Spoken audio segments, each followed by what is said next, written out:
tal? Guadalupe Sánchez, muchísimas gracias por pasarte por mi canal un día más. ¿Cómo llevamos la semana? Semana movidita, ¿eh? Muy movidita. Yo de trabajo voy hasta arriba, pero es que encima se ha juntado con el caso que quieren llamar Coldo, pero que realmente es el caso mascarilla en la PSOE y no veas la que hay montada. Quiero decir, para que ahora que me escucha todo el mundo, que he venido sin chofer en mi coche, no tengo secretaria, no tengo a nadie, ni detrás ni al lado, estoy sola. Ni asesor ni nada, ¿no? Nada, comparezco como Ábalos. Sola ante el peligro. Bueno, a ver, te voy a preguntar sobre varios temas, ¿vale? Que me gustaría saber tu postura como jurista y demás, pero primero quiero que me cuentes, porque creo que tú estás llevando la causa del chico este que fue acusado de ser uno de los asesinos / narcotraficantes que acabaron con la vida de los policías en Barbate, y fue acusado por redes sociales por Alvise Pérez de ser uno de los detenidos por la Guardia Civil por estos crímenes, y luego al final resultó que no era. Si puedes un poco contarnos cómo fue la historia. Sí, os cuento. Bueno, sabéis que hace aproximadamente 2 semanas sucedió un desgraciadísimo suceso en Barbate.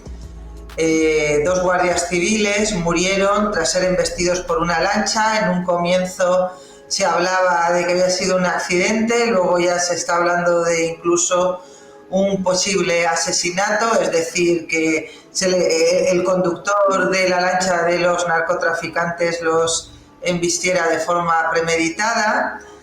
De forma inmediata se produjeron detenciones y bien, en el transcurso de aquello, que además tuvo muchísimo impacto mediático, en un canal de Telegram de un señor llamado Alvise Pérez, que tiene cientos de miles de seguidores.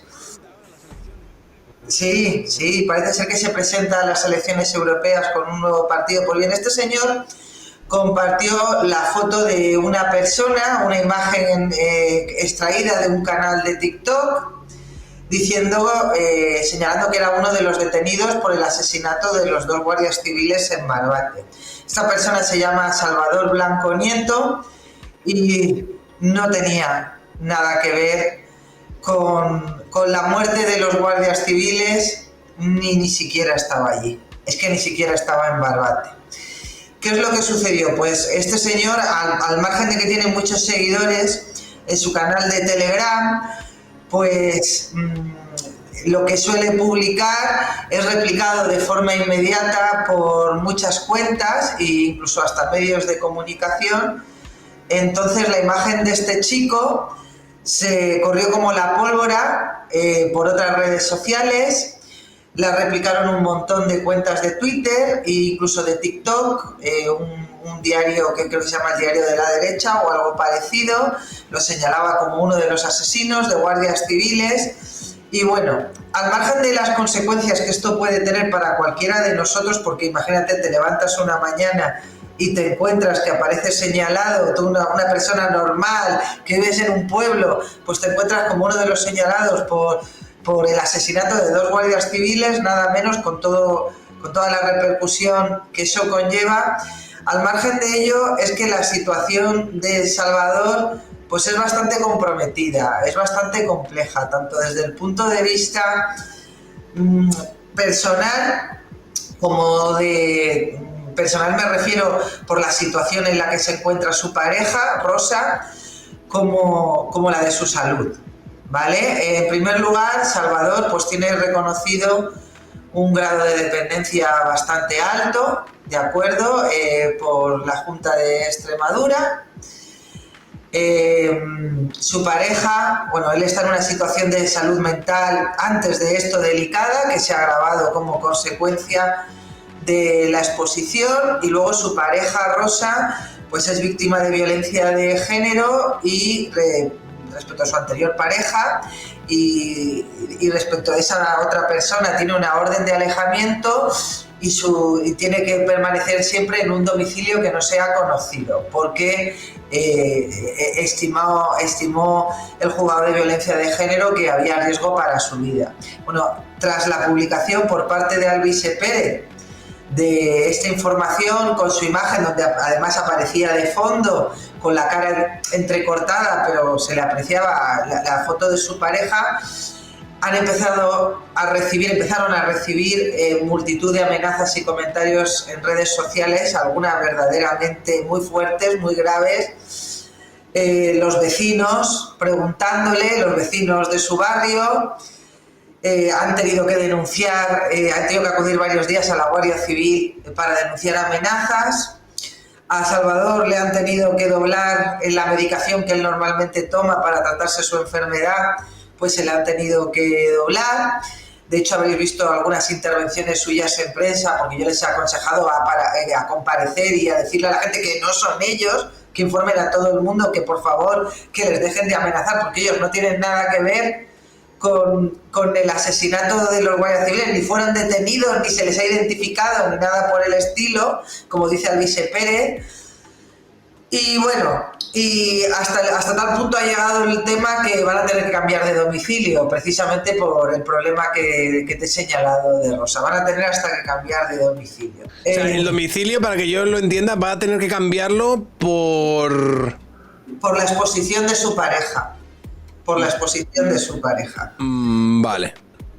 Van a tener que cambiar de domicilio porque ella, ya tiene asignada una guardia civil de seguimiento y es un consejo que le han dado tanto su guardia civil de seguimiento como de los servicios sociales del lugar donde actualmente reside. Bien, ¿qué sucedió? Bueno, si seguimos, al día siguiente de practicarse las detenciones, aparece la foto de Salvador, su imagen corre como la pólvora por las redes sociales, aparece, como ya he dicho, en un canal de TikTok con bastante difusión también su foto en primer plano, le llegan una gran cantidad de amenazas, entonces, él intenta contactar con las personas, de hecho hasta lo consigue hablar con Alvise Pérez para decirle que no es él, lo hace su mujer, porque él estaba en una situación delicada con la medicación, para decirle que no es él, que por favor que borren la foto. Se borra la foto, todos los medios y canales, todos los medios y cuentas de Twitter que habían publicado su imagen, incluso su vídeos suyos de TikTok, lo borran inmediatamente también, pero al poco tiempo, a los pocos días, Alvise vuelve a insistir, ya sabes, ahí debe ser una cuestión de soberbia, en que finalmente le confirman sus fuentes que no fue detenido, pero que se le ha identificado. Eso sigue estando en su canal de Telegram. Fue identificado por la Guardia Civil. Algo que es totalmente incierto. Es que no tiene ningún tipo de vinculación con lo que sucedió en Barbate. Ni siquiera estaba allí. Y yo decidí representarlo, primero porque tú sabes que yo tengo una cruzada particular contra todos aquellos que utilizan una posición de poder, ya sea política o mediática, para señalar a particulares. Y para llevar a término esto que está tan ahora de moda, que son los ajusticiamientos sociales.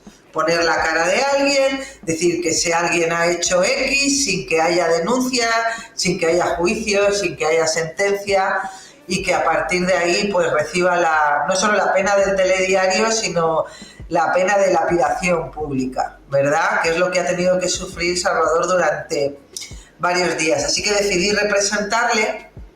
Y ahora estamos en una fase de intentar recaudar fondos para costear los gastos del proceso, porque, como te he dicho, pues es una persona en una situación económica pues que no es precisamente boyante, ninguno de los dos tiene trabajo, él está pendiente de que le aprueben la ayuda por la dependencia, ya la tiene reconocida, pero no se la han aprobado y subsisten pues por el ingreso mínimo vital, así que él no se puede permitir contratar un abogado ni correr con los gastos de un procedimiento, así que estamos recaudando fondos Y uno de los motivos por los que estoy aquí, aparte de para hablar de la actualidad política, pues es por si alguno de tus espectadores nos quiere ayudar y quiere colaborar a que se haga justicia con este señor, pues... ¿Tenéis un crowdfunding o qué habéis montado? Nada, hemos hecho algo muy sencillito. Hemos montado, aportamos un número de cuenta y hemos hecho un crowdfunding. Somos conscientes de que esto no va a tener la repercusión del caso de Irene Montero, pero nos vamos a mover en función de lo que recaudemos. Pues yo ya he hablado con Salvador que yo me voy a ajustar a lo que él consiga recaudar, pero sí que queremos que la gente que hace este tipo de cosas, es decir, que utiliza su repercusión y su notoriedad para poner en la picota a ciudadanos particulares, a ciudadanos privados y acusarlos de gravísimos delitos y de señalarlos públicamente, entiendan que esto no se puede hacer. Mira, hay gente en los comentarios que son del Team Alvise y dice, pero vamos a ver, ¿no se puede defender a Alvise o qué? Ha tenido un error a la hora de poner una imagen y ya por eso, ale, todos a por él. Es que pobrecillo, a mí me da pena. Lo cancelamos, pues lo siento, yo no me sumo al carro. Es que, Guadalupe, ¿no estáis siendo demasiado severos con Alvise? ¿Qué ha hecho él más allá de poner la foto de un señor inocente en su Telegram acusándole de un delito como la muerte de unos guardias civiles? ¿No estáis siendo demasiado duros? A la gente que dice que fue un error, Alvise no se ha disculpado, ya no solo públicamente, tampoco en privado. Como he dicho, la pareja de mi cliente consiguió contactar con él para decirle que no tenía nada que ver y que por favor borrase la imagen. Ni siquiera le contestó. Borró la imagen, pero luego volvió a subir a su canal de Telegram otra información diciendo que, bueno, que Salvador Blanco Nieto no había sido, finalmente, según sus fuentes policiales, no había sido detenido, pero que había sido identificado. Es decir, dando a entender que es que estaba allí y que se trató de un error de entre todos los que estaba, pues escogió la foto del que no era. No, señor, es que él no estaba allí. Bueno, y este tipo de, bueno, se ha equivocado, que esto es muy parecido a lo de Irene Montero. Bueno, sí, ha dicho maltratador, vale, no fue condenado por maltrato, pero es que es lo mismo, Y estas cosas, si uno de verdad cree en la presunción de inocencia y en poner coto al poder, pues estas cosas hay que denunciarlas y condenarlas, vengas de donde vengan, porque mañana, como digo yo, puedes ser tú, puedes ser un amigo, puedes ser un familiar. Hay una cosa que a mí me parece relevante y es el hecho de... Alvise llegó a rectificar. Alvise dijo, oye, esta foto que publiqué ya la he quitado, pero este señor nunca hizo esto o algo así. Alguna de las cuentas, ya, y me contestas a lo de Alvise, y alguna de las cuentas que también se hizo eco de que este señor había asesinado y pusieron su foto, algunas de esas que luego me imagino que borrarían, ¿se hizo eco del error que cometieron? ¿Alguna de ellas intentó enmendar el error a la hora de decir, oye, es que hemos publicado esto, se nos ha ido la flapa, nos hemos venido arriba, hemos mantenido el error ese que están intentando justificar algunas personas en el chat, pero, oye, que sepáis que no es así, para intentar que la gente que pudo creer, de acuerdo a sus cuentas, que este tío se había cargado o había participado de la muerte de 2 guardias civiles, era inocente. No rectificaron, me refiero, borraron, simplemente se limitaron a borrar los tweets, bueno, y las publicaciones en TikTok. No rectificaron, dicen, oye, hemos cometido un error, lo que tu gente te está diciendo, en ningún momento ninguno de los responsables de la publicación lo han dicho públicamente, es un error, no era este señor, pedimos disculpas. Sí que a ellos han intentado contactar con estos medios y muchos se limitan a decir, bueno, yo puedo demostrar que no fui yo el primero, sino que esto lo publicó Alvise Pérez y yo me hice eco, porque ya sabes que existe en esto del derecho al honor y el derecho a la información, lo de la reproducción de información neutral, es decir, tú retuiteas o compartes una noticia de un medio que luego acaba siendo falsa, pues tú no tienes responsabilidad, la tiene el medio. Entonces se limitaron por privado a derivar toda la responsabilidad al Alvise. ¿de acuerdo? Por privado. Alvise sí que es cierto que por privado no contestó ni se disculpó, y de hecho 2 o 3 días después de borrar la imagen lo que hizo fue volver a subir a su canal una especie como de boletín con distintas noticias, y en uno de los puntos decía que según sus fuentes policiales, Salvador Nieto finalmente no estaba entre los detenidos, pero sí que fue identificado. Es decir, persistió en la falsedad. Chicos, pues ahora no porque estamos en directo, pero cuando esto lo suba a mi canal pondré abajo la cuenta o lo que me facilite Guadalupe Sánchez por si alguno, yo voy a participar, yo voy a donar algo de dinero, pero por si alguno quiere participar para ayudar en la defensa de este chico, pues ahí lo vais a tener, ¿vale? Y los que os parezca que este señor, pues, joder, es que se le está lapidando, ¿no? Por un errorcillo que cualquiera puede tener. No, a ver, lo lógico no es que cualquiera vaya publicando sin cerciorarse muy fuerte de cosas tan graves como este señor con nombres y apellidos es el responsable de esto y mira lo que acaba de hacer y está detenido ya por esto otro. O sea, eso no es que sea un triple, ¿sabes? Eso es una fabricación que no sé de dónde la habría sacado, sinceramente, pero yo creo que no es... Uy, va, se me ha escapado. Ups, vaya, he puesto la foto que no era. ¿Sabes? Yo eso me lo puedo imaginar, yo a lo mejor poniendo una miniatura que me equivoco la miniatura y pongo un título en un vídeo y me equivoco y pongo otra cosa que no es. Pero si yo pongo un nombre con apellidos, con una dirección y con una foto, amigo mío, no es un error sin importancia, vago y demás. No, tú estás señalando a un pavo.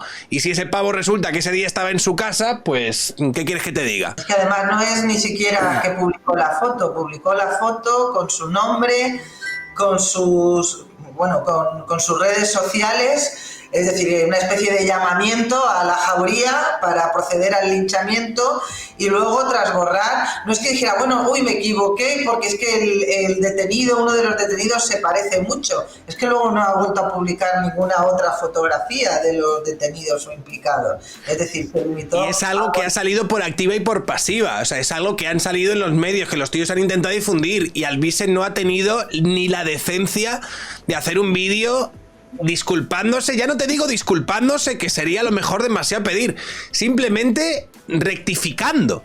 O sea, ni siquiera ha subido un vídeo rectificando. La cosa que puso fue de, la información al final resulta que no está detenido como las fuentes le dijeron al señor Alvise, hablando además en tercera persona. Y bueno, como yo siempre digo que hay cuestiones que hay que defender por encima de postulados ideológicos y de simpatías. A mí alguna vez me han dicho, ¿tú defenderías a X persona del partido X si alguien del PP o de Vox le dijera algo parecido a lo que dijo Irene Montero a Rafael Marcos? Y digo, por supuesto, porque desde el poder debe dedicarse a fiscalizarse entre sí y no a prodigar calificativos a ciudadanos, sobre todo sin estar, si los ciudadanos no han sido previamente juzgados y condenados. Es decir, acusar a una persona de estar involucrado en el asesinato de 2 guardias civiles, de haber sido detenido por participar en el suceso de la lancha, sin tener absoluta certeza de que es esa persona, pero es que si ya lo hubiera sido sería cuestionable, pero es que sin tener la absoluta certeza y ya no solo publicar sus nombres y sus apellidos y luego simplemente limitarte a borrar y a no decir nada más, es decir, aquí no ha pasado nada, yo creo que eso debe de tener una respuesta judicial, y creo que Salvador hace lo correcto demandándolo. Y si hay alguien que no lo entiende, bueno, yo solo espero que nunca tenga que pasar por ello, que nunca tenga que pasar por ello. Bueno, pues lo dicho, vamos a dejar el número de cuenta abajo en los comentarios. Si alguno quiere contribuir, agradecido será. Bueno, más cosas que han ido pasando esta semana. Ya que te tengo aquí, también te quiero preguntar. Vamos a ver. El caso de Dani Alves. Salió la sentencia. Dani Alves fue condenado, creo que a 4 años y medio. Y enseguida apareció la exministra Irene Montero a decir que este señor ha sido condenado gracias a su ley, ¿vale? Si no fuese por su ley que puso el consentimiento en el centro, este hombre no hubiese sido condenado. Vale, sí. ¿Cuáles son tus valoraciones como jurista? Es muy curioso, ¿verdad? Cuando hay una sentencia condenatoria o se agrava la pena gracias a su ley, y cuando hay una sentencia absolutoria o se rebaja una pena, un violador resulta beneficiado, es por la justicia patriarcal. Es decir, el mismo juez o el mismo tribunal, dependiendo del caso, agrava la pena o condena o beneficia o absuelve, y entonces en función de eso hablamos de patriarcado o de qué maravillosa es la ley del solo sí es sí. De verdad parece que estemos tratando con niños de teta, ¿eh? Vergüenza que esta señora haya sido ministra. Yo creo que ya ha quedado clarísimo que el consentimiento lleva estando en el centro del Código Penal en relación con los delitos contra la libertad sexual desde hace muchísimo tiempo, no ya con el Código Penal anterior a la reforma del sí es sí, sino desde el año 95, incluso desde mucho antes. Dani Alves, de hecho, si uno se lee la sentencia, que es algo que se ve que no han hecho la exministra ni tampoco la secretaria de Estado de Igualdad, si uno se lee la sentencia de Dani Alves, se encuentra por ahí un parrafito donde advierte que con anterioridad a la reforma, si se hubiera aplicado el derecho penal vigente con anterioridad a la reforma del solo sí es sí, posiblemente, no, seguramente la condena hubiera sido mayor. Es decir, en lugar de 4 años, se hubieran ido a 6 años. O sea, gracias a la ley del solo sí es sí, el que tiene que celebrar la aprobación y aplicación de la ley del solo sí es sí no es la víctima, es Dani Alves. ¿De acuerdo? Y bueno, yo, si me vas a preguntar al margen de esto sobre la sentencia, a mí me genera muchísimas dudas. Sobre todo en el tema del relato de hechos probados. Yo entiendo que Dani Alves, que la representación letrada de Dani Alves vaya a recurrir. Mira, en la sentencia, cuando te la lees, te encuentras con que lo primero que da, creo que es jueza además, por probado, lo de la juez por probado, es que la víctima mintió respecto a cómo sucedió todo antes de entrar en el baño, de acuerdo a cuál era su situación, su actitud, su relación con el resto de personas en ese bar, discoteca en el que estaban. ¿Por qué? Porque lo demuestran las cámaras. Las cámaras de seguridad cuentan una historia diferente a la que ella transmitió en sus declaraciones, ¿de acuerdo? No solo ante la policía, también ante el juzgado, como que ella pues que lo estaba pasando mal, que no estaba precisamente alborozada, que no estaba disfrutando, pues todo eso por lo visto las cámaras lo desmontan. Pero luego, sin embargo, y esto es objetivo, es decir, ahí tienes las cámaras. Luego, sin embargo, la juez, a pesar de ello, da credibilidad a su versión respecto a lo que sucedió de puertas hacia adentro. ¿De acuerdo? Que es algo totalmente subjetivo, es decir, ahí no hay prueba objetiva, ahí sí que es el hermana, yo sí te creo. Y bueno, yo ya creo que he explicado muchas veces en este canal que en materia de delitos contra la libertad sexual se admite el testimonio de la víctima como única prueba de cargo siempre que este testimonio reúna una serie de requisitos, ¿vale? Es decir, que sea consistente, que se pueda corroborar por otros elementos externos de personas que hubo allí, de cámaras, de... Bueno, entonces la juez, en parte de que, bueno, que aunque mintió en la parte objetiva, es decir, en la parte que sí que se puede corroborar por otros elementos externos, en la medida en que presenta, pues bueno, una especie de estrés postraumático y una pues como una suerte de, no sé, de herida, laceración en la rodilla, pues que la cree, ¿de acuerdo? La cree. Y claro, si uno se va a la jurisprudencia del Tribunal Supremo sobre los requisitos que debe reunir un testimonio para servir como prueba de cargo, pues yo entiendo que existe una duda razonable, como se dice en estos casos, y que el recurso de apelación tiene todo el sentido del mundo. Esto es en lo que respecta a la sentencia. Claro, me estaban diciendo ahí que Dani Alves también había cambiado 7 veces de testimonio. Entonces, ¿esto podría también entrar en conflicto a la hora de valorarse o cómo ir? Pero es que él puede hacerlo, Sergio. Él se está defendiendo, es decir, eso forma parte del derecho de defensa. Cambiar de testimonio, mentir, lógicamente luego, por supuesto, el tribunal sentenciador es el que tiene que valorar. Cambiar de testimonio, pues desde luego no es recomendable, pero bueno, forma parte del derecho de defensa. La víctima no puede mentir. La víctima no puede mentir. Es un testigo y estaría incurriendo en un delito de falso testimonio. ¿De acuerdo? Entonces hay que separar muy bien el hecho de que el acusado cambie de versión, está en todo su derecho, con independencia de que le pueda beneficiar más o menos, a que lo haga la víctima, y está constatado en la sentencia que en la parte objetiva, la parte corroborable, ¿de acuerdo?, mintió sobre, pues eso, cómo se desarrolló todo hasta cruzar la puerta de los servicios, ¿vale? Donde ahí ya no hay cámaras. Ahí mintió. A mí eso me genera muchísimas dudas, por lo que digo, ya no es una cuestión de creerla o no creerla. No conozco a esta señora y tampoco he estado presente y bueno, pues seguramente la juez tenga elementos de juicios que no tengo yo, pero con arreglo a la sentencia a mí me genera dudas por lo que he explicado, porque existe una jurisprudencia sobre los requisitos que debe reunir la declaración de la víctima para servir como prueba de cargo, y yo, con lo que dice la sentencia, dudo muchísimo que esos requisitos concurran en su testimonio, porque no es consistente. O sea que básicamente, en las partes que se podían corroborar a través de las cámaras, se ve que en el testimonio de la víctima ella estaría mintiendo, pero en la parte que no se puede corroborar, que es la que sucedió de puertas para adentro en el baño ahí la juez determina que ahí es cuando sí que está diciendo la verdad.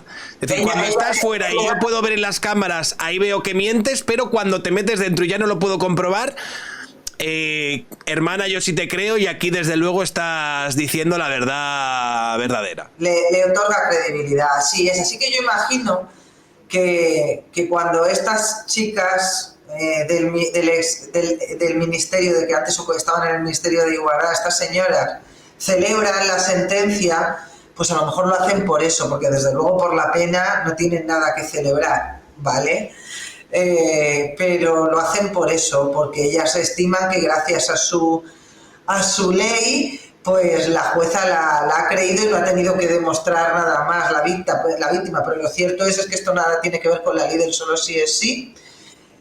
Como he dicho, existe una jurisprudencia muy consolidada y que tiene cierto sentido por tratarse de delitos que se cometen muchas veces en el ámbito de la intimidad, es decir, que no hay cámaras y no se puede comprobar de otra manera, que permite la condena en base al mero testimonio de la víctima, pero claro, como te puedes imaginar, no es un testimonio que tiene que ser consistente, corroborable por elementos externos, es decir, hay una serie de elementos que tienen que concurrir y precisamente aquí lo que se ha hecho en esta sentencia es separar el testimonio en dos partes, ¿vale? La parte de antes de entrar al aseo, es decir, la parte de todo lo que sucedió antes del acto sexual en sí, y luego la parte del acto sexual. Y a lo que da credibilidad la juez es a la parte en la que ella afirma que no fue consentido, es decir, que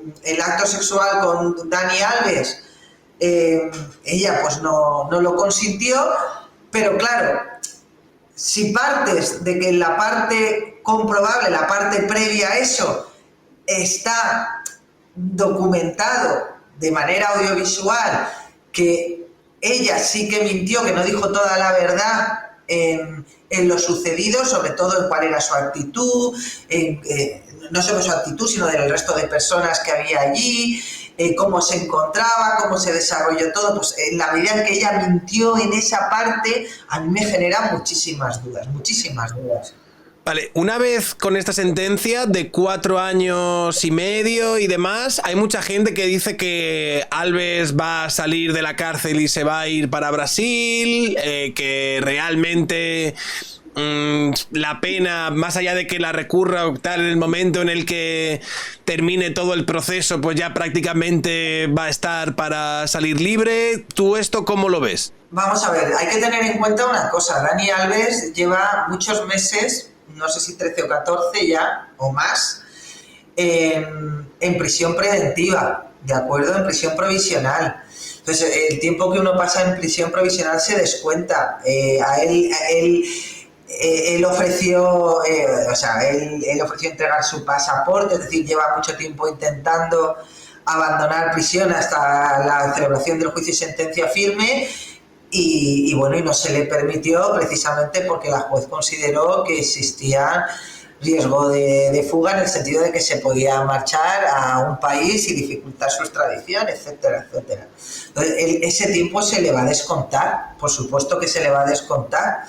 Entonces, que es posible que se autorice, como a cualquier otro reo, una medida del tipo retirada del pasaporte y que esté en libertad hasta que se resuelva el recurso, etcétera, etcétera, y que luego lo que reste de la pena pues lo haga en rápido, entre en un régimen de semilibertad. Pues sí, es posible, porque además ten en cuenta que nos encontramos en un supuesto en el que no hubo ni violencia ni intimidación. Otra de las cosas que celebran Irene Montero y PAN es que a esto no se le llame agresión, que se le llame agresión sexual, con independencia de que la víctima no haya tenido que demostrar si ha habido violencia o intimidación para que se le llame agresión sexual, ¿de acuerdo? Eso es otra de las cosas que celebran. Pero bueno, lo cierto es que con la ley anterior, con el régimen de penas anterior a la reforma, pues seguramente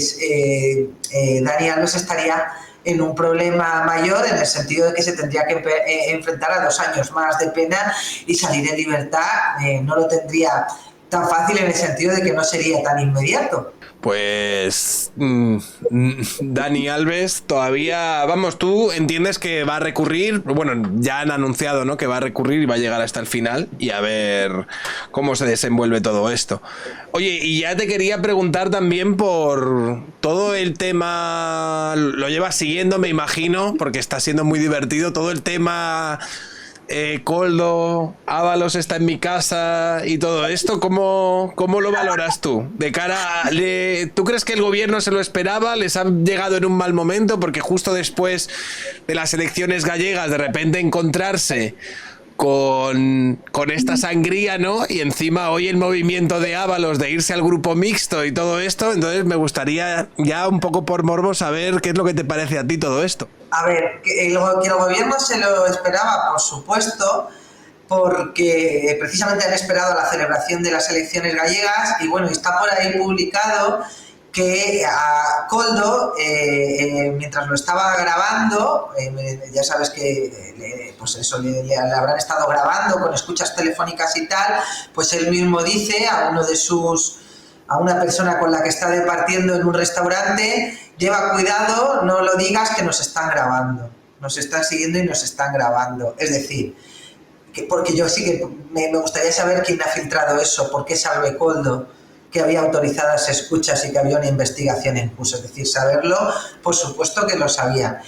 Dicho lo cual, yo ayer estuve en el programa de Libertad con Jano, en la tertulia, que estaba allí con Fernando Díaz Villanueva y con Rubén Arrán, y le di un consejo a Ábalos, a José Luis, que ya le había dado antes en Twitter, unos días antes en Twitter, que fue: mira, José Luis, lo primero, aprende catalán. Si no sabes, porque él es valenciano, aprende catalán. Lo segundo es: pásate al grupo mixto, es decir, no renuncies al acta de diputado, pasa al grupo mixto. Y luego, en tercer lugar, cuando el PSOE necesite tu voto, porque lo necesita, el voto de Ábalos es determinante, ¿de acuerdo?, para que el PSOE tenga mayoría absoluta para aprobar no solo los presupuestos, sino cualquier ley. Cuando el PSOE requiera tu voto, negocia una amnistía. ¿Por qué? Porque si a los independentistas catalanes malversadores, condenados por delitos contra el orden público, acusados de terrorismo, acusados incluso, algunos está viendo si se les acusa de traición, Si les van a amnistiar porque el PSOE ha llegado a la conclusión de que es necesario para garantizar la convivencia en Cataluña, ¿cómo no van a amnistiar a José Luis y al resto de implicados en el caso Mascarillas, que como bien he advertido yo y además ha recordado hoy Francina Armengol, lo hicieron todo para salvar vidas? Es que era un momento muy complicado y lo hicieron para proteger a la ciudadanía. ¿Y cómo van a ser condenados? Entonces José Luis lo que tiene que hacer es pedirle al PSOE la amnistía. Abierta la puerta de una ley de amnistía para los secesionistas catalanes. ¿Cómo no vas a amnistiar a los que vinieron a salvar vidas? Hombre, por favor. ¿No te parece que hay un celo excesivo en enfatizar los durísimos momentos que estábamos pasando con la compra de mascarillas y demás, que por alguna razón estaban ausentes cuando estaban acribillando a Isabel Díaz Ayuso y a su hermano por un caso que al final ha quedado en nada? ¿Qué te parece a ti los paralelismos constantes además que hacen con el caso de Isabel Díaz Ayuso? Bueno, mira, me hizo mucha gracia la comparecencia de la señora del PSOE, porque después de decir nosotros no estamos acusando a nadie, por supuesto, José Luis no está siendo investigado, no somos jueces y fiscales, y a los 3 minutos dijo: porque aquí hay que investigar todos los casos de corrupción como el del hermano de Isabel Díaz Ayuso, ¿de acuerdo? Bueno, en fin, fiscales, pero depende de para quién. Vamos a ver, lo primero, es que era un momento muy complicado y las administraciones pues hacían lo que podían. Sí, es cierto, es cierto. A lo mejor si el momento no hubiera sido tan complicado, pues la Comunidad de Madrid no hubiera firmado un contrato con una empresa con la que llevaba 25 años colaborando el hermano de Isabel Díaz Ayuso como comercial, mantenía relaciones mercantiles porque el hermano de Ayuso pues ha sido toda su vida comercial, había viajado varias veces a China. Entre sus cometidos estaba precisamente la compra de material sanitario de todo tipo, y pues a lo mejor con más tiempo pues la Comunidad de Madrid hubiera tenido tiempo de pensar y decir: oye, esta empresa, resulta que para esta empresa, con esta empresa ya no es que sea empleado, sino que colabora como comercial externo el hermano de Ayuso, y no vamos a comprar mascarillas, que por cierto, mascarillas cuyo precio de mercado estaba dentro del de los baremos de la época, mascarillas que llegaron a Madrid y mascarillas que se pudieron utilizar, ¿de acuerdo? Fíjate si era legal que el hermano de Isabel Díaz Ayuso, Tomás Díaz Ayuso, además de llevar 25 años haciendo lo mismo, la comisión que percibió la declaró.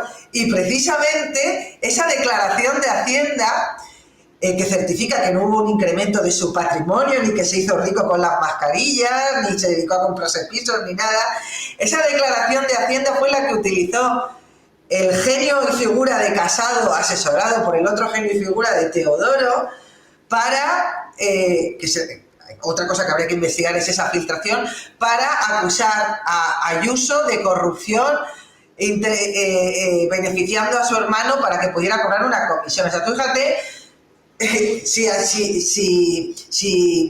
es absurdo el asunto, que hasta la declaró, hasta la declaró. ¿Qué es lo que sucedió? Que tanto la Fiscalía Española, por el tema de lo que se hace llamar el tráfico de influencias, es decir, si Ayuso medró para que la comunidad contratara con una empresa con la que colaboraba su hermano, para que fuese su hermano el que mediase en esa compra de mascarillas concretas con China y se llevase la comisión, pues tanto el tráfico de influencias como la Fiscalía Europea, por el tema en sí de la compra de mascarillas, es que ni siquiera investigaron, archivaron las diligencias porque no había ningún indicio de delito. Si a ti ahora te denuncian mañana, el hecho de que estés denunciado no significa nada, sobre todo si la Fiscalía Europea directamente archiva las diligencias porque entiende que no hay indicios de delito.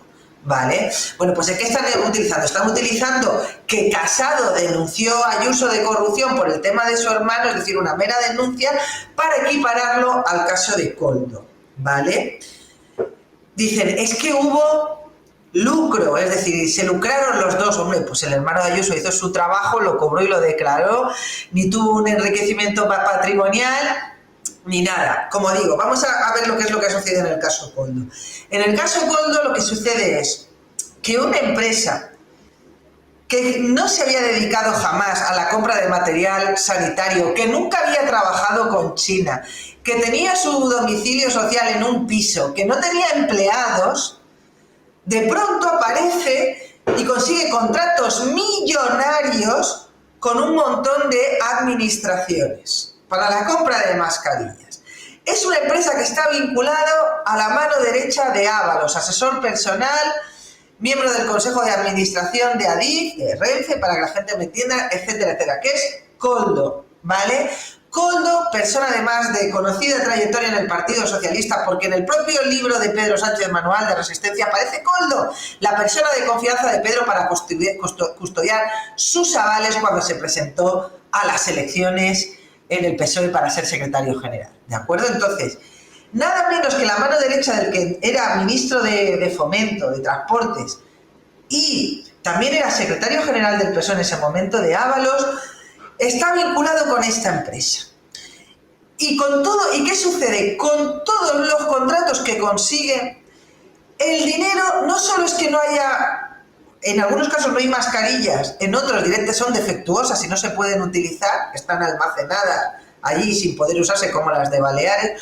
No solo eso, sino que parte de ese dinero se distrae, parte de esos millones de euros se distraen, y tanto Koldo como su mujer como su hermano aparecen como titulares de más de media decena de viviendas en Benidorm, algunas compradas en efectivo, incluso a nombre de su hija menor de 2 años.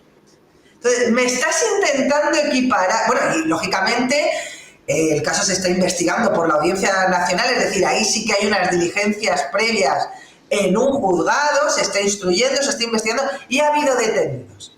¿De verdad me están intentando equiparar para que, mira, todos somos iguales, hay que investigarlo todo, qué mal, qué mal?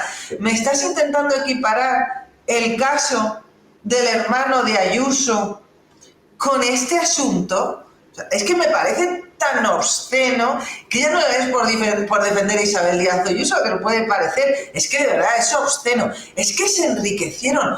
Oiga, pues los que fabricaban las vacunas las cobraban, las farmacéuticas cobraron, los médicos cobraban por su trabajo cuando atendían durante la COVID. Cuando ibas a la farmacia a comprar un test, quienes hacían los test cobraban y quienes los vendían cobraban. Es que faltaría más, cobró por su trabajo. Es que no es ético que hombre, pues mira, a lo mejor si la Comunidad de Madrid hubiera contratado directamente con el hermano de Ayuso, pero es que contrató con una empresa con la que ya había contratado antes, la Comunidad de Madrid, y para la que el hermano de Ayuso llevaba trabajando, colaborando no solo con la administración, sino con otras empresas privadas, y pues lo que digo, cobrando sus comisiones y declarándolas. A mí me parece tan obsceno hablar de que se lucraron equiparando ambos casos, pero bueno, eso es lo que está el equipo de Opinión Sincronizada, como dice Carlos Herrera, y bueno, y yo creo que esta bola va a continuar en tanto en cuanto el hermano de Isabel no decida emprender acciones legales. En el momento en el que empiece, por quienes agitaron todo esto, que son Podemos, con el tema de la lona, que ahí ya estaba todo archivado y ahora sí sacaron la lona y la colgaron, creo que fue en la calle Goya, pues en el momento en el que empiecen acabarán. Mientras tanto van a seguir. Y bueno, también se ha sabido que a través de el Ministerio de Transportes y de Ábalos, que era el secretario de organización, claro, hubo partidas hacia esa empresa donde había tantas mordidas, tanto por parte del gobierno balear, que en aquel momento dirigía Francina Armengol, como del presidente de Canarias, que ahora también es ministro, como creo que el Ministerio del Interior. Lo cierto es que a Ábalos lo están utilizando como cortafuegos, ¿vale? Para empezar, exigirle la entrega del acta de diputado y su dimisión como diputado es que políticamente no aporta nada en el sentido de a nivel de la investigación y de la corrupción. Ábalos lleva muerto mucho tiempo, es como los otros, solo que él a lo mejor no lo sabe. En el momento en que lo cesaron como ministro de Transporte y en el momento en el que cesó también, he dicho antes creo que secretario general, como secretario de organización del PSOE, y ahí ya está claro por qué lo habían cesado, y era porque había un ruido de fondo muy importante sobre todo lo que había sucedido con el tema mascarillas. Y luego otra cosa que no hemos hablado, que es, oye, qué curioso que lo cesan y nada más cesarlo se va en un tour mundial con Koldo a un montón de lugares, pues vamos a decir, un poco dudosos, que no son precisamente una estancia de 15 días en la República Dominicana, en un hotel, sino que se va, creo que a Guinea Ecuatorial, es decir, a un montón de países en un tour, todo muy sospechoso, rodeado además por todo lo de las putas y la cocaína también, y las fiestas durante la pandemia. A Ábalos lo cesan porque saben que hay algo. Entonces, a partir de ahí, exigir la entrega del acta de diputado, pues no tiene más, porque ya lo cesaron como ministro. Entonces, la cuestión es, lo quieren utilizar como un cortafuegos más mediático que político, para evitar que todo el caso salpique a otras personas que sí que son mucho más relevantes en la organización del Partido Socialista, como también en la estructura del Estado. Una de ellas es Francina Armengol. Francina Armengol es la tercera autoridad del Estado, es la presidenta del Congreso. Durante todos estos meses estamos viendo el servicio impagable que está haciendo el Partido Socialista, tolerando verdaderas ilegalidades, como es, por ejemplo, que se tramite la ley de amnistía. Una ley que es manifiestamente inconstitucional, por más que nos vayan a venir los chicos de Pumpido a decir que no. Lo vimos cómo toleró, aceptó que se hablara en las lenguas cooficiales en el Congreso antes de la reforma del reglamento. Que son cosas que hemos visto inconcebibles. Entonces, es algo que el Partido Socialista no se puede permitir. Está Marlaska, que está, bueno, me vas a perdonar la expresión, más quemado que la moto de un hippie, que es hilarante que este señor se mantenga en el puesto. Pues ahora resulta que también está Marlaska, está interior en la trama por la compra de las mascarillas defectuosas a Koldo. Por cierto, el tema de Francina Armengol es muy llamativo, porque las mascarillas que compró Baleares con un sobrecoste considerable están en un almacén sin utilizar, y llama mucho la atención que Francina no reclamara el dinero a la empresa no solo hasta que salió del gobierno de Baleares porque no obtuvo la mayoría necesaria en las elecciones, sino porque, oye, porque había vencido el plazo para reclamar las mascarillas. Ahí se habla de que Koldo intermedió con el gobierno de Baleares para que no reclamasen la devolución, para que se pasara el plazo. Ya sabes, son esas noticias que apenas tienen eco. Apenas hay unas mascarillas ahí y se ha pasado el plazo. Pues bueno, entonces, y luego está también Salvador Illa. Salvador Illa era el ministro de Sanidad. ¿Cómo no va a saber esto el ministro de Sanidad? Es decir, ¿cómo no va a tener control de empresas una empresa que está proveyendo de material a un montón de administraciones? Y bueno, Salvador Illa es una pieza clave en el tablero, en el actual tablero político, porque no olvidemos que el PSOE ahora mismo es el hermano pequeño del PSC, todo lo controla el PSC, se está haciendo política para que Salvador Illa gane el gobierno de la Generalitat de Cataluña, y de hecho Pedro Sánchez fía su vida electoral a lo que suceda en Cataluña, ¿de acuerdo? A poder volver a reeditar como presidente, precisamente gracias a los resultados que se obtengan en Cataluña, que suponen muchos escaños. Bueno, pues también se está intentando proteger a Salvador Illa.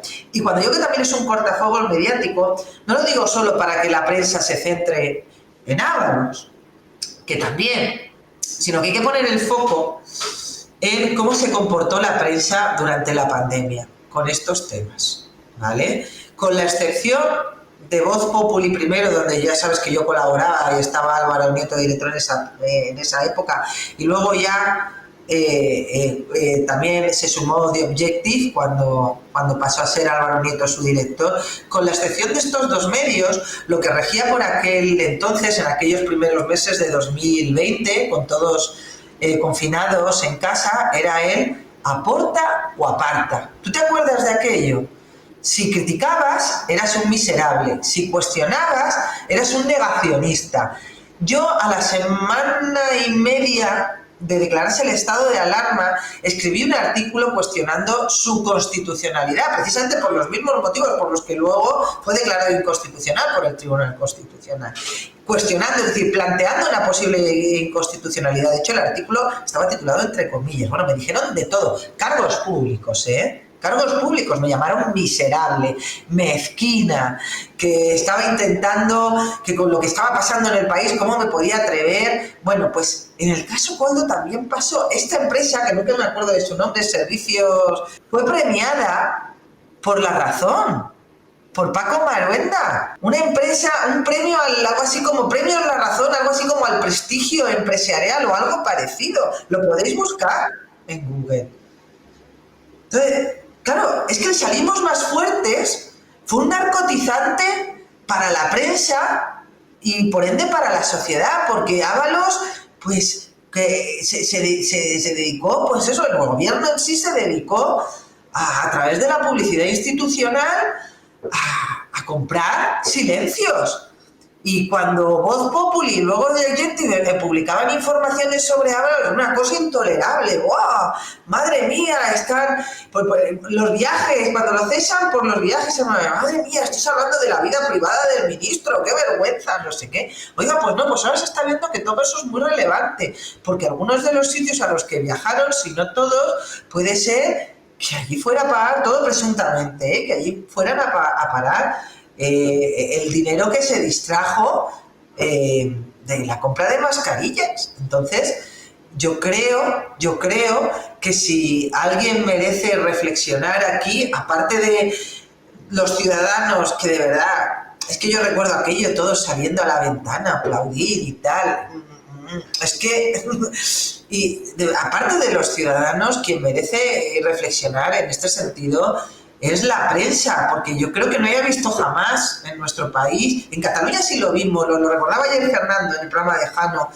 En Cataluña, a raíz de la sentencia del Estatut del TC, ¿te acuerdas que hubo una editorial única que escribió, creo que fue Julián y tal? Yo no había visto nada igual hasta la pandemia, es decir, la portada única, salimos más fuertes, no sé qué, todos los medios diciendo, bueno, es que hay que darle margen. Oiga, no, ¿cómo vas a darle margen a un gobierno en un momento en el que puede gobernar a base de decreto, con derechos fundamentales suspendidos, no limitados, suspendidos, con la gente atemorizada en sus casas, y la prensa se dedica a darle manga ancha? Pues bueno, ¿qué pasó? Pasó lo que pasó.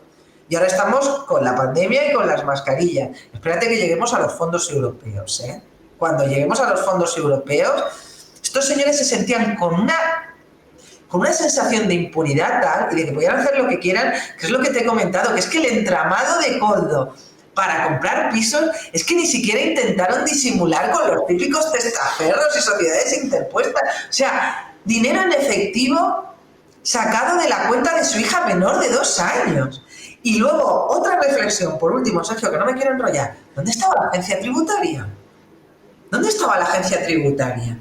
Porque yo como ciudadana, y seguramente muchos de los que nos estén viendo y escuchando, habrán sufrido alguna vez la típica inspección, o conocerán a personas que hayan sufrido la típica inspección de uy, usted ha subido una foto en Instagram de vacaciones en las Maldivas, esto no nos cuadra con su sueldo, justifique usted el incremento de patrimonio, uy, usted se ha desgrabado la toga o se ha desgrabado la corbata para el despacho, esto no puede ser, esto no es desgrabable, madre mía, has vendido tu bicicleta en Vinted o por Wallapop, el dinero que has sacado, los 1.000 euretes de la bici de montaña de segunda mano, eso lo tienes que declarar. Y la agencia tributaria, es que cualquiera que además se haya comprado un inmueble, sabe la cantidad de documentación que tienes que aportar en notaría para justificar el origen y procedencia del dinero, que es que ya no puedes comprarte una casa en efectivo, ¿eh? Tiene que ser por transferencia, pero además ya no vale la transferencia que hayas tú en tu casa, con el sello del banco, es decir, con cheque. ¿Cómo es posible que este señor se compre media docena de propiedades en Benidorm, con un sueldo, por mucho que sea asesor, con un sueldo relativamente modesto, que ya que eran muchos, pero bueno, relativamente modesto? ¿Y cómo es posible que la agencia tributaria no viese absolutamente nada? Así que yo solo puedo decir, como resumen, que todo hiede muchísimo y que compararlo con el caso del hermano de Ayuso es un insulto a la inteligencia. Totalmente, oye, ¿y cuánto leverage crees que tiene Ábalos ahora mismo para...? Porque yo me imagino que en el Partido Socialista tienen que andar con muchísimo cuidado con lo que hacen o con lo que dicen sobre Ábalos, porque Ábalos estuvo en el del Seagate con las maletas y es un señor que debe de tener muchos trapos sucios sobre el Partido Socialista, que hay gente que está diciendo tire de la manta. Hombre, yo me imagino que muchos de esos trapos sucios le involucrarán a él directamente y probablemente no les beneficie airearlos. Pero, ¿crees que en una situación en la que si se siente muy acorralado y ve que no le están echando ningún hueso desde el gobierno o algo así, este señor puede decir, me bajo, en plan, el barco se hunde conmigo? ¿Cómo lo ves? A ver, en la comparecencia de hoy, además de decir que había llegado sin chofer, con su coche, sin secretaria y que estaba solo... Muy humilde.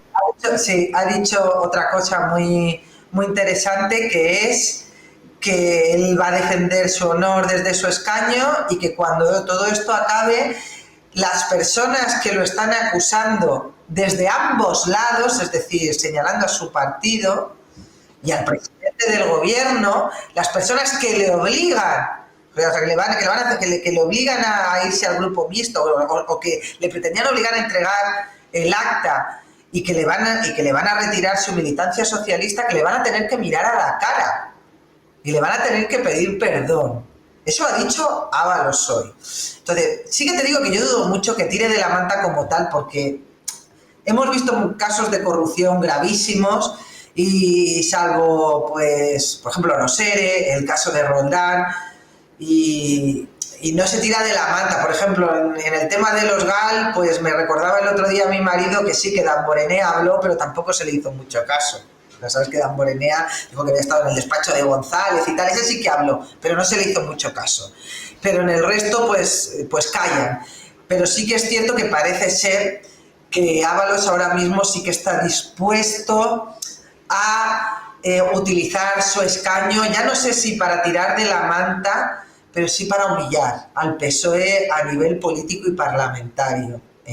Y por supuesto Ábalos, imagínate todo lo que tiene que conocer. Es que piensa una cosa, este muchacho, Koldo, no tiene ninguna trayectoria académica ni profesional que justifique su puesto como asesor de total confianza de Ábalos, ni mucho menos como consejero de Adif, etcétera, etcétera. Este señor era portero de un prostíbulo, que eso también a lo mejor explica sus contactos, lamentablemente en este país funciona así. Era portero de un prostíbulo, venía de ser escolta en el País Vasco durante los tiempos de ETA, que esto explicaría, ya sabes que han salido informaciones de que lo indultó Aznar por una agresión que tuvo siendo portero y que luego le dieron una cruz de no sé qué, y claro, esto viene por haber sido escolta en el País Vasco. Pero bueno, él dio el salto a la política de la mano de que es el actual secretario de Estado de Organización, Santos Cerdá, ¿vale? En Navarra. Es decir, Koldo es un hombre importante dentro de la estructura sanchista. Como digo, aparece en el libro de Pedro Sánchez como una de las personas o como la persona que custodió nada menos que los avales de Pedro Sánchez. Ya sabes el revuelo que hubo en el PSOE en aquellas elecciones, que es donde se grabó a Sánchez metiendo las papeletas, etcétera, etcétera. Bueno, pues Koldo formó parte de todo aquello, estuvo allí, como quien dice, y claro, y siendo la mano izquierda, vamos a decir, de Ábalos durante su paso por el Ministerio ya no solo el Ministerio de Transportes, sino antes, durante la moción de censura, pues la información que tienen que tener. Entonces, Ábalos sabe que el PSOE se va a cuidar mucho de crucificarlo porque él puede hablar, aunque no creo que lo vaya a hacer, pero que lo que sí que va a utilizar su posición en el grupo mixto es para humillarlo, porque mira, mucha gente está comentando que lo hace para mantener el aforamiento, y fíjate, yo no estoy de acuerdo, lo ha comentado también Chema de Pablo esta mañana, yo llevo 2 o 3 días diciéndolo. Desde mi punto de vista, el aforamiento perjudica más que beneficia a la gente. ¿Por qué? Porque convierte al Supremo en única instancia, ¿de acuerdo? Es decir, te juzga el Supremo y del Supremo ya te tienes que ir al Tribunal Constitucional, es decir, tu paso por el Poder Judicial se limita a una única instancia, mientras que en un proceso penal, si empiezas desde abajo, siempre puede suceder que durante el procedimiento pase algo que te beneficie, una nulidad de actuaciones, algo que se hace mal, un plazo que se pasa, una frase en la sentencia que haga que tengas derecho a recurso. Eso en el Tribunal Supremo no te va a pasar. El Tribunal Supremo, la Sala Segunda, es impecable. Es impecable. Ya lo hemos visto, vimos el juicio del Procés. El juicio del Procés, cualquiera que lo vea, es un deleite para cualquier jurista cómo se desarrolló. Pues va a ser impecable y también van a ser implacables. Quien crea que por el hecho de ser político va a resultar beneficiado, va a tener una sentencia más favorable, para bien o para mal, van a ser impecables, ¿de acuerdo? Si hay pruebas, van a ser impecables. Entonces, eso no le va a beneficiar. No creo que lo esté haciendo precisamente por el aforamiento, más allá de que sí, de que si lo imputan, el suplicatorio, etcétera, etcétera, pero no creo que lo esté haciendo por eso. Luego la vida te puede dar sorpresas, sino más bien por el hecho de que él sabe que ahora mismo, en otro momento político no, pero ahora mismo un solo diputado, Sergio, tiene una fuerza bestial, porque el gobierno sanchista tiene los pies de barro, depende por un lado de los independentistas, y ya no solo de RC, depende de Junts, que Puigdemont es un señor, con todo mi respeto, que no está, digamos que no es muy estable, ¿de acuerdo? Ni Nogueras, ni depende de Junts, depende de un montón de fuerzas políticas, cada uno con su interés, y ahora también depende de José Luis Ábalos. Es que, ojo, al panorama político como se queda, Ábalos está en mi casa, tío. Yo lo estaba viendo esta mañana en directo, estaba celebrándolo, bueno, luego lo hemos comentado aquí, en plan, héroe, leyenda, resiste, Ábalos. No te vayas todavía. Oye, bueno, pues Guadalupe, muchas gracias por pasarte un rato. Subiré este vídeo en los próximos días. Os dejaré el enlace con la cuenta o lo que sea en los comentarios. Y gracias por el trabajo que haces, guapérrima. Nada, gracias a ti. Ya sabes que cuando quieras y a mí me encaje en la agenda, me doy un garbeo, que es un placer. Venga, perfecto. Muchas gracias, Guadalupe. Chao, chao.